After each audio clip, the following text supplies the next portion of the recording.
I'm Ian Reavley. I'm a Friends volunteer. I look mainly after the motorbikes. We've done some restoration work and also work on various vehicles. The first bike here is a 1926 350 side valve AJS. Quite a sporty little thing. Makes a fair row. Typical 20s motorbike. It's got lever throttle, hand change on the petrol tank, but relatively conventional with a hand clutch as like a modern bike. The brakes are drum, which although they're not very big, are typical of the era and do actually work quite well. You know, the motor is a side valve with a three-speed gearbox. It was restored by the Friends quite a few years ago, and has had a fair bit of use. Ian Bean particularly has ridden it in several Beamish reliability runs, and has even won one of them. So it's a well-used machine. Is used out on the roads as well as on site here.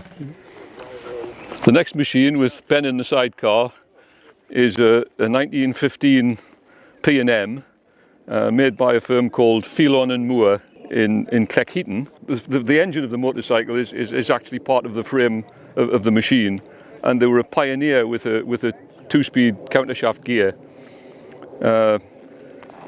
This particular bike, we believe, would have been built for the Royal Flying Corps.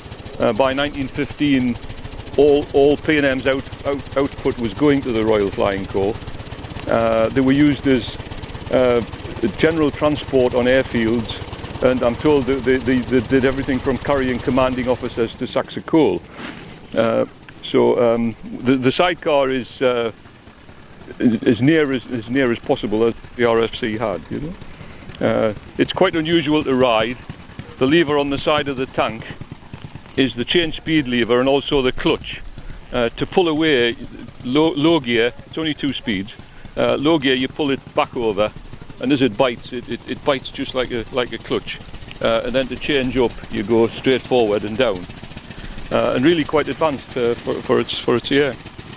This is the Matchless outfit, Model H, 1921. Again restored by the Friends quite a few years ago. It's done all sorts. It carried Father Christmas, and with Ian Bean even took the Olympic flame into Durham. It's a lovely big sidecar machine with a V-twin engine, just about 1,000 cc's, made by MAG. Matchless bought in their motors at that time for their bigger outfits. The outfit's also quite unique in that the bike has front and rear suspension, which is quite unusual for that period. The sidecar has suspension as well as the body being sprung, so you get a very good ride in the sidecar. And it's a very roomy sidecar. To drive it, it's a lever throttle as is typical in the 20s, with a hand gear change. But the clutch is unusual. It's with your left foot. Not really quite the same as a car, but quite effective, you know. The last machine is a James Captain, 1959. This was donated to the museum quite a few years ago, really before it was suitable. But thankfully it was accepted, and now it's perfect to illustrate the 1950s. It's a typical ride-to-work bike of the 1950s. A little 200cc Villiers engine, a 3-speed foot change gearbox. Quite good weather protection, good mud guarding. Not super performance, but a very practical little motorbike. You know, we restored this, finished it off last year. It